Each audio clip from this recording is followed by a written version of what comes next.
আমি রেল মন্ত্রণালয় এবার থেকে 4 বার আবেদন করছি। রেলমন্ত্রী যখন আবার জাতীয় সংসদ নির্বাচন হলো তখন রেল সচিব মহোদয়ের কাছে আবেদন করেছিলাম, যার ফলশ্রুতিতে যুগ্ম সচিব রেল মন্ত্রণালয় উনি আমাকে একটা কপি দিচ্ছে।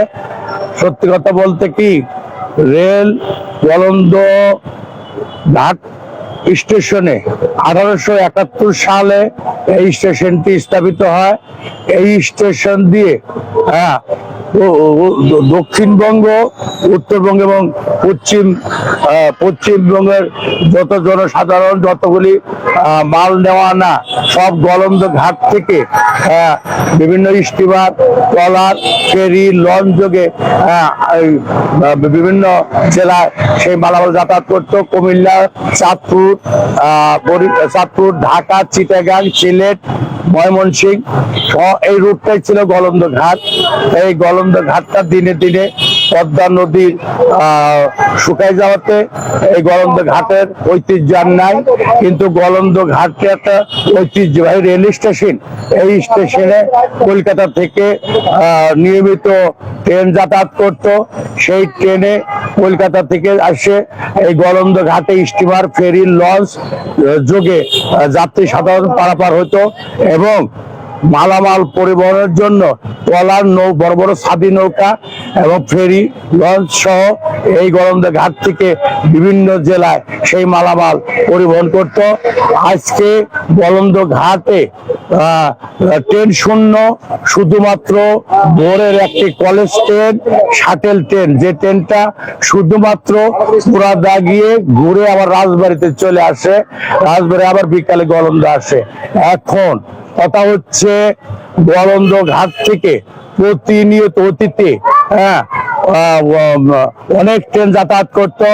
যমুনা, মধুমতি, তিতুমির, দর্শনা হল, Khulna mail train, Khulna local train, Siliguri train, এই ট্রেনগুলি পর্যায়ক্রমে তুলে নেওয়া হয়েছে। তুলে নেওয়ার ফলশ্রুতিতে তারপরেও আবার মাননীয় প্রধানমন্ত্রী জননেত্রী শেখ হাসিনা ঐতিহাসিক একটা বিরল ঘটনা দেখিয়েছেন। নিজস্ব অর্থায়নে সে পদ্মা সেতু হওয়াতে আমার গোলন্দ ঘাটের দিনমজুর ভাই, অটো রিক্সা শ্রমিক, হোটেল শ্রমিক, হোটেল ব্যবসায়ী, রেস্টুরেন্ট ব্যবসায়ী, রেস্ট হাউস ব্যবসায়ী এবং মুদি দোকানদার, কাপড়ের দোকানদার, বিভিন্ন ব্যবসায়ী ভাইয়েরা আজকে তাদের খুব কষ্টের দিনতিপাত করছেন, তাদের পরিবার পরিজন নিয়ে অসহায় জীবনযাপন করছেন। এই কারণে পদ্মা সেতু হওয়াতে সবগুলি পরিবহন, বেশিরভাগ পরিবহন এবং মালামাল পদ্মা সেতু দিয়ে ঢাকায় আসে। তাই যদি গোলন্দ ঘাটে পুনরায় আবার ট্রেনগুলি ফেরত দেওয়া হয় তাহলে গোলন্দ ঘাটের মানুষ উপকৃত হবে। তারা তাদের পরিবার পরিজন নিয়ে সুখ স্বাচ্ছন্দ্যে ডাল ভাত খেয়ে বেঁচে থাকতে পারবে।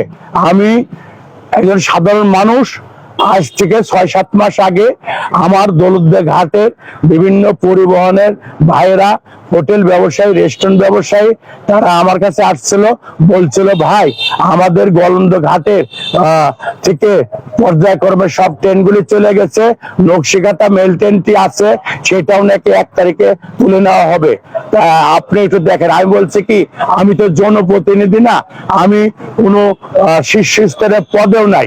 আপনারা জনপ্রতিনিধি আছে, এমপি মহোদয় আছে, আপনাদের চেয়ারম্যান আছে, উপজেলা চেয়ারম্যান আছে, আওয়ামী লীগের সভাপতি সেক্রেটারি আছে, তাদের সাথে কথা বলেন। আমি একজন সাধারণ নগণ্য মানুষ। তখন তারা বলছে আমাদের মাননীয় এমপি সাহেবের কাছে আমরা দীর্ঘদিন ঘোরাঘুরি করছি, আমাদের আওয়ামী লীগের সভাপতি সেক্রেটারির কাছে আমরা মাধ্যমে তাদের সাথে কথা বলছি, নির্বাচিত প্রতিনিধি এবং জনপ্রতিনিধিরা বলছে ঠিক আছে বিষয়টা আমরা দেখতেছি, তোমরা যাও, আমরা বিষয়টা ভাবি দেখি, দেখা যাক কি করা যায়। এইভাবে তারা দীর্ঘদিন ভাবে এই কথাগুলি বলতে বলতে আমাদের যমুনা ট্রেন চলে গেছে, তিতুমির মেল ট্রেন চলে গেছে, Khulna Khulna mail train, Khulna local train, Darshana হল, শিলিগুড়ি ট্রেন, এই সমস্ত ট্রেন পর্যায়ক্রমে গলন্দ ঘাট থেকে বিভিন্ন রুটে এগুলি চলাচল করছে। তাই আমরা আজকে দিশেহারা, আজকে গলন্দ ঘাটের শ্রমিকরা, হোটেল ব্যবসায়ী, রেস্টুরেন্ট ব্যবসায়ী, পরিবহন শ্রমিক, ট্রাক শ্রমিক, অটো রিক্সা শ্রমিক, দিনমজুর শ্রমিক, হোটেল রেস্টুরেন্টে যে সমস্ত আমার ভাই ও বোনেরা যারা দৈনিক বেতনে চাকরি করত, আজকে সেই সমস্ত হোটেল 90% বন্ধ হয়ে গেছে। পরিবহন কমে গেছে। ট্রাক শ্রমিক এবং অটো শ্রমিক, রিক্সাওয়ালা ভাইরা আজকে অনেক কষ্টে আজকে ঘাটে যারা রোজগার করে খাইতো তাদের পরিস্থিতি আজকে খুব কষ্টের হয়ে গেছে। তাই আপনি জিনিসটা দেখেন, তারপরেই তাদের কথা শুনে আমি দরখাস্ত করছি মাননীয় রেলমন্ত্রী, মাননীয় যোগাযোগ মন্ত্রী এবং আমাদের দৃষ্টি আকর্ষণের জন্য মাননীয় প্রধানমন্ত্রী দৃষ্টি আকর্ষণ করছে। আজকেও একটা দরখাস্ত দিয়ে গেছে মাননীয় রেলমন্ত্রী, যুগ্ম রেল পরিবহন মন্ত্রী এবং রেলওয়ে সচিব। তাই আজকে থেকে 4 বার আমি দরখাস্ত করলাম। আপনারা বিষয়টা ভাবেন, আমি এখানে কোনো আমার কৃতিত্ব না, আমি একজন সাধারণ মানুষ, আমি শিক্ষক, আমি একজন প্রিন্সিপাল, আমি রাজবাড়ী জেলা শিক্ষক সমিতির সভাপতি প্রার্থী। সেই হিসেবে আমি সাধারণ মানুষের পাশে থাকি। আমি ছাত্রলীগ সাধারণ সম্পাদক ছিলাম 1981 সালে, রাজবাড়ী সরকারি কলেজে ছাত্রলীগের আহ্বায়ক ছিলাম 1982 সালে। আমি 1997 সালে গলন্দ উপজেলা আওয়ামী লীগের সদস্যপদ লাভ করি। আমি 2000 সালে গলন্দ পৌর আওয়ামী লীগের সভাপতি কাউন্সিলের মাধ্যমে সভাপতি নির্বাচিত হই। 2002 সালে গলন্দ উপজেলা গলন্দ পৌরসভার প্রথম চেয়ারম্যান নির্বাচন করি। আমি গলন্দ উপজেলা ইউসিসি লিমিটেড বিআরডিবির পরপর 5 বার চেয়ারম্যান নির্বাচিত হই। আমি গলন্দ উপজেলা শিল্পকলা একাডেমির সদস্য পদ দিয়ে সংখ্যাগরিষ্ঠ লাভ করে আমি সম্পাদক পদে বিপুল ভোটে জয়ী হই। আমি স্থানীয় কলেজে গলন্দ কামরুল ইসলাম ডিগ্রি কলেজে প্রতিষ্ঠাকালীন সদস্য। আমি গলন্দ ইদ্রিসিয়া দাখিল মাদ্রাসার প্রতিষ্ঠাকালীন সদস্য। আমি দৌলতদিয়া গলন্দ বীর মুক্তিযোদ্ধা ফকির আব্দুল জব্বার গার্লস স্কুল কলেজের প্রতিষ্ঠাকালীন সদস্য। আমি গলন্দ আইডিয়াল হাই স্কুলের প্রতিষ্ঠাকালীন প্রধান শিক্ষক। আমি এই শিক্ষা বিভাগে কর্মরত থাকা অবস্থায় আমি গলন্দ উপজেলায় ঝরে পড়া ছাত্রছাত্রীর জন্য সাধারণ শিক্ষার পাশাপাশি কারিগরি শিক্ষায় বৃত্তিমূলক শিক্ষা যাতে লাভ করে তারা যাতে স্বাবলম্বী হতে পারে, কর্মজীবনে প্রবেশ করতে পারে, এর জন্য আমি 2003 সালে এসএসসি ভোকেশনাল শিক্ষাক্রম গলন্দ আইডিয়াল হাই স্কুলের সাথে সংযুক্ত করেছি। 2003 সালে গলন্দ উপজেলা এইচএসসি ইন্টারমিডিয়েট লেভেল 2টি কারিগরি কলেজ প্রতিষ্ঠা করেছি, এফকে টেকনিক্যাল কলেজ এবং এফকে টেকনিক্যাল মহিলা কলেজ। আমি 2010 সালে এফকে টেকনিক্যাল মহিলা কলেজে এসএসসি ভোকেশনাল শিক্ষাক্রম সংযুক্ত করেছি। আমি গলন্দ উপজেলা যে সমস্ত শিক্ষিত ছেলেরা honours pass, degree pass, MA pass, তারা যারা কম্পিউটার শেখে নাই, কম্পিউটার জানে না, গলন্দ প্রথমবারের মতো আমি সর্বপ্রথম বাংলাদেশ কারিগরি শিক্ষা বোর্ড থেকে 6 মাস মেয়াদী অনুমোদন নিয়ে বেসিক ট্রেনিং কোর্স খুলেছি। 2টি ট্রেড সেখানে চলমান আছে, কম্পিউটার অ্যাপ্লিকেশন এবং ডাটাবেস প্রোগ্রামিং। আমার এই প্রতিষ্ঠান থেকে যে সমস্ত ছাত্রছাত্রী এসএসসি নির্বাচনী পরীক্ষায় অকৃতজ্ঞ, এইচএসসি নির্বাচনী পরীক্ষায় অকৃতজ্ঞ, সেই সমস্ত ছাত্রছাত্রীদেরকে আমি ঝরে পড়া ছাত্রদেরকে তাদের বাড়িতে গিয়ে অভিভাবকদের কনভিন্স করে আমি তাদেরকে আবার পুনরায় বিদ্যালয়ে ফেরা আনছি।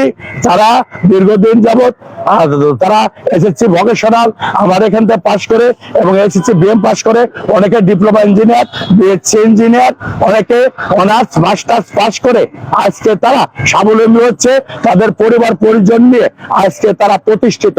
আমি এই গলন্দ উপজেলা নদী ভাঙন এলাকা, গলন্দ উপজেলায় শিক্ষার হার খুবই কম, শিক্ষার আলো নেই।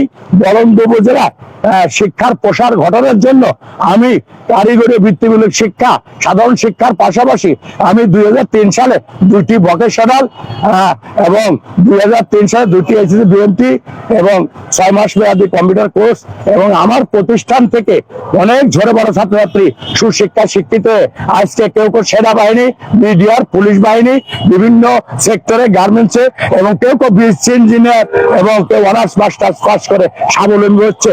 যে সমস্ত ছাত্রছাত্রী পড়াশোনা বাদ দিয়েছিল, জোরে পড়েছিল, আমি সেই সমস্ত ছাত্রছাত্রী কারিগরি বৃত্তিমূলক শিক্ষা দিয়ে আজকে তারা নিজের পরিবার পরিজন নিয়ে স্বাবলম্বী আছে। আজকে আমি রেল ভবনে আসছি, আজকে দিয়ে আমি 5 বার দরখাস্ত করলাম। আমি দেখি বরন্দ মানুষ আমার কাছে প্রশ্ন করে যে স্যার ট্রেনের কি খবর।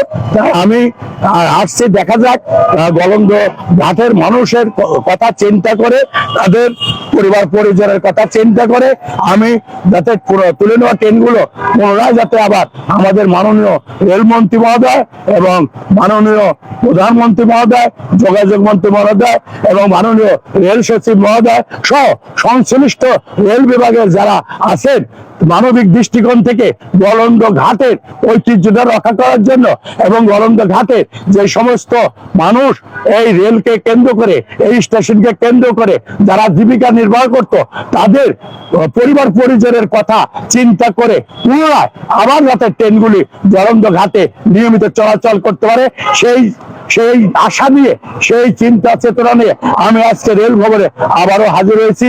আপনারা সবাই দোয়া করবেন। আমি আশাবাদী আমাদের মাননীয় রেলমন্ত্রী রাজবাড়ির আমার শ্রদ্ধেয় নেতা, রাজবাড়ী জেলার আওয়ামী লীগের সম্মানিত সভাপতি বীর মুক্তিযোদ্ধা জনাব জিল্লুর রাকিম সাহেব ইনশাল্লাহ উনি ভাবতেছেন, উনি রাজবাড়ির সন্তান, ওনার অনেক অবদান আছে রাজবাড়ী জেলায়, উনি একজন রাজবাড়ী জেলার কৃতি সন্তান। আমি ওনার কাছে বিনীত প্রার্থনা করি, আমি আপনার ছোট ভাই, তাই ক্ষমা সুন্দর দৃষ্টিতে আপনি বিষয়টা ভাববেন, মাননীয় প্রধানমন্ত্রীর সাথে আলাপ করে গলন্দ ঘাটের ঐতিহ্যটা যাতে পুনরায় ফেরত পাওয়া যায়, উজ্জীবিত হয় গলন্দ ঘাট, সেই চিন্তা চেতনা নিয়ে আপনি কাজ করবেন। আপনার প্রতি ধন্যবাদ। আপনাকে সম্মানের সহিত আবারও বিনীত ভাবে অনুরোধ করছি, আপনি রাজবাড়ির সন্তান, রাজবাড়ির মানুষ আপনার কাছে অনেক আশা করে।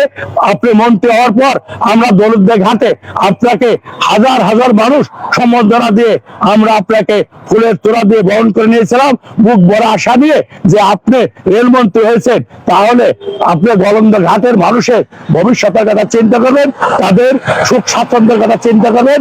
এই চিন্তা চেতনা নেই আমরা আজকে আর বুকের মধ্যে আশা বেঁধে আছি। আপনার প্রতি আমার বিনীত অনুরোধ, আপনি দৃষ্টা বিবেচনা করবেন এই আশা রেখে আপনার প্রতি সবিনয় অনুরোধ জানিয়ে আবারও আপনার প্রতি অনুরোধ করছি, আপনি গলন্দ ঘাটের দিনমজুর মানুষের, বিভিন্ন পেশাজীবী মানুষের কথা চিন্তা করে ট্রেনটা পুনরায় চালু করবেন এই আশা রেখে আপনার সুস্বাস্থ্য কামনা করে আপনি ভালো থাকেন, সুস্থ থাকেন। ধন্যবাদ সকলকে।